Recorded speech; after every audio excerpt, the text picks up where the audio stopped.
Ma maman a un magasin de vêtements pour enfants et j'ai toujours travaillé là-bas. Donc je dis toujours que je suis née dans l'arrière-boutique de ce magasin parce que c'était la baby-sit, quoi. On était toujours là-bas, après l'école ou les week-ends. Et à la base, ma maman avait comme idée de faire un magasin qui était 100% belge. Il y a 20 ans, ça a complètement changé. C'est arrivé tout doucement, mais on a commencé à voir Made in Bangladesh, Made in China, Vietnam.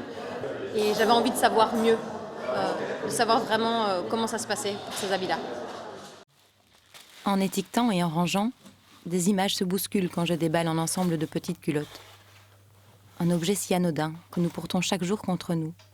Un petit tissu en coton, 2 trous pour y passer des jambes, et je n'ai aucune idée du trajet qu'elle a parcouru. Comment a-t-elle été fabriquée? À la force de quelles mains et pour quel destin?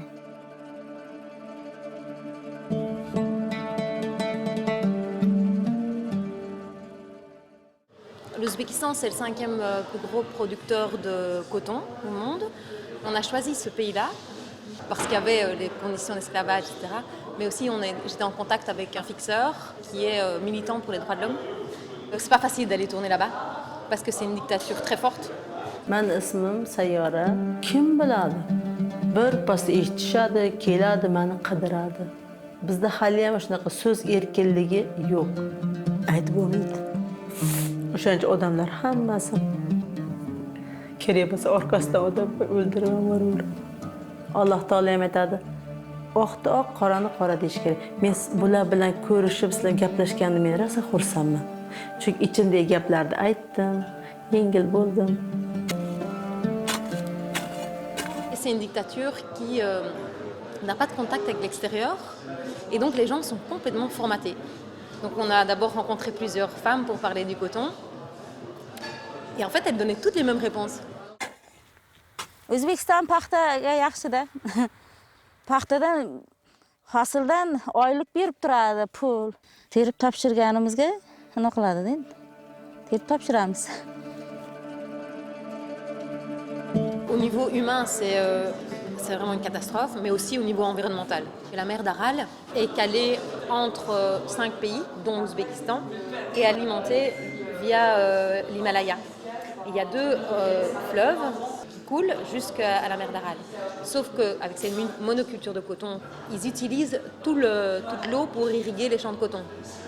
Quand on arrive au premier village portuaire et que c'est vide à perte de vue, c'est terrifiant. On voit tous ces cadavres de bateaux, ces personnes qui n'ont plus rien à faire finalement, parce qu'ils étaient tous pêcheurs.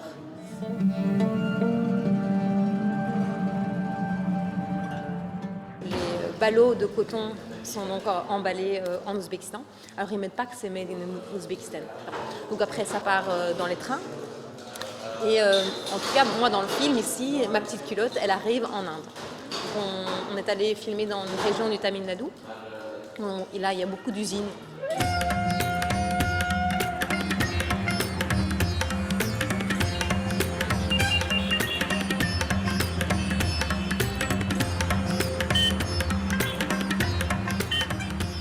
Et là, on a rencontré une jeune fileuse indienne.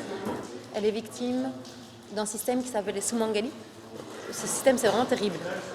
En fait, ce sont les usines qui viennent dans les villages et qui proposent à des étudiantes, plutôt à leurs parents, de prendre leurs étudiantes qui ont 14 à 18 ans, prendre les étudiantes et elles seront 3 ans dans les usines, 3 ans où elles ne pourront pas sortir. Elles seront là donc 7 jours sur 7. Elles vont travailler 6 jours sur 7. Elles seront donc nourries, logées et alors en compensation, ils payeront la dot. Les conditions de travail où finalement on dit que c'est 8 heures par jour, mais comme il y a une pression de l'export, ça tombe facilement à 10-12 heures de travail par jour, où elle dormait à 25 dans une chambre. Les téléphones sont aussi interdits. Il nous est aussi que ce sont que des femmes, et ce sont principalement des Somangalis. Ils sont intouchables, donc oui, c'est les personnes les plus vulnérables, en tout cas que j'ai rencontrées dans toute l'histoire de cette petite culotte. Après, dans le film, on part vers la teinture. Là, c'est aussi un gros sujet, la teinture. parce qu'au niveau social, c'est toujours les mêmes conditions de travail difficiles, mais c'est surtout environnemental. On a été donc dans un petit village, à côté d'une usine de teinture. Et là, on est allé juste derrière l'usine, là où ils rejettent les eaux usées. Et c'était catastrophique de voir ça. En fait, j'ai même pas pu vraiment m'approcher, quoi. On sent vraiment, ça nous pique aux yeux, il y a une odeur super forte. Et à quelques kilomètres, c'est les villages suivants qui vont laver leur linge dedans, qui l'utilisent pour l'eau, pour cuisiner.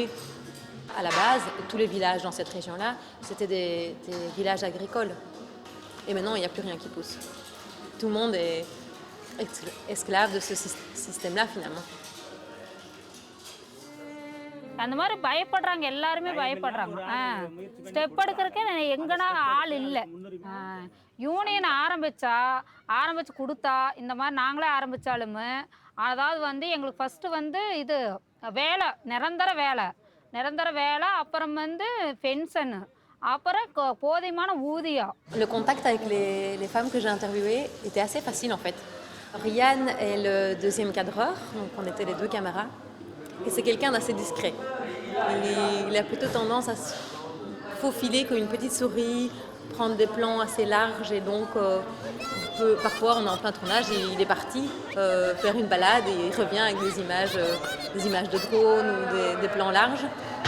Et donc il est assez discret, donc ça ne dérange pas du tout le rapport de femme à femme. Et je pense que ça se communique assez vite en fait dans le regard si on peut avoir confiance en quelqu'un ou pas. Donc après l'Inde, on arrive en Indonésie dans le film pour parler de la confection. Et j'ai choisi une représentante syndicale pour ce portrait numéro 4. Et c'était vraiment un choix parce que je voulais que le scénario évolue. Harapan saya itu pengennya anak-anak sekolah yang bagus, dapat pekerjaannya juga nanti yang bagus, dan gak punya nasib seperti saya.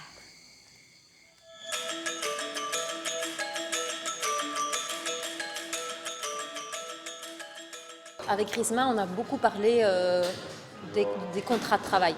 Parce que pour elle, c'est vraiment son combat. Elle ne veut pas perdre son boulot. Elle ne veut pas qu'on perde les usines là-bas. Elle voudrait que les droits soient plus respectés. Et donc, ce qu'ils demandent, ce sont des contrats fiables. C'est-à-dire que le jour où elle accouche, elle n'est pas virée le lendemain. Elle a droit à un congé maternité. C'est-à-dire que quand quelqu'un tombe malade, généralement à cause du travail, ils sont indemnisés ou il est droit à un congé maladie, des choses comme ça. Et donc nous, on est tombés au moment du 1er mai. Et donc il y avait des grosses manifs nationales. Donc ça, c'était aussi super intéressant de voir la montée des travailleurs qui demandent d'être écoutés.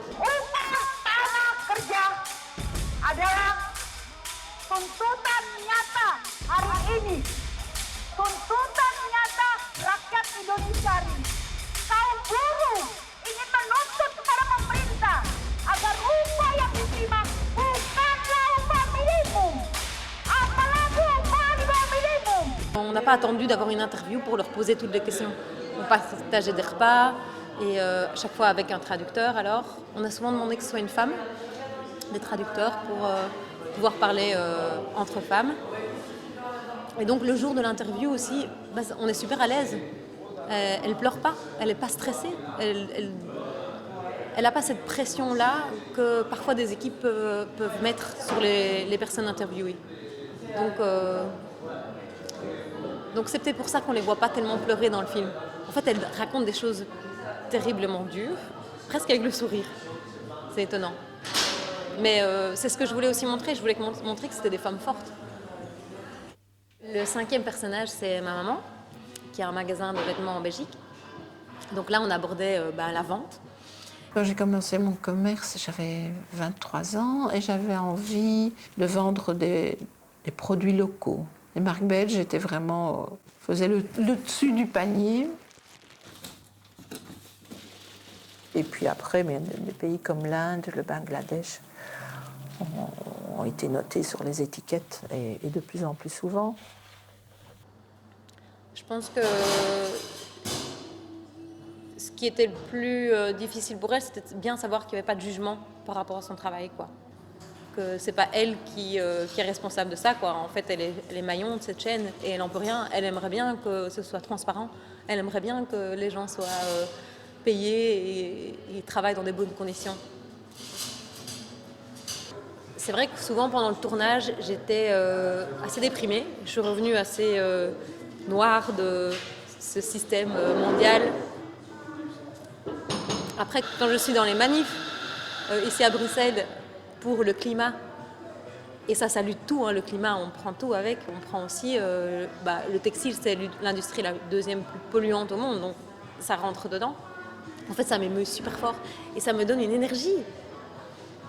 Et donc, en fait, je suis super contente de voir que... On dit la nouvelle génération, c'est vrai, c'est la nouvelle génération, mais il y a aussi les autres générations qui se battent aussi. Dans ces manifs, on trouve aussi, on trouve tous les âges, quoi. Ça me réjouit, en fait, de voir ça. Et ça me donne plein d'espoir. J'ai l'impression qu'il va vraiment se passer un truc et qu'on n'est qu'au début. Qu'on va vraiment arriver à ce truc de transition, ouais. On va vraiment arriver à cette transition qui va casser les dominations. Et que du coup, les marques vont devoir y répondre. Et surtout, les politiques, ils vont devoir nous écouter un jour, je suppose.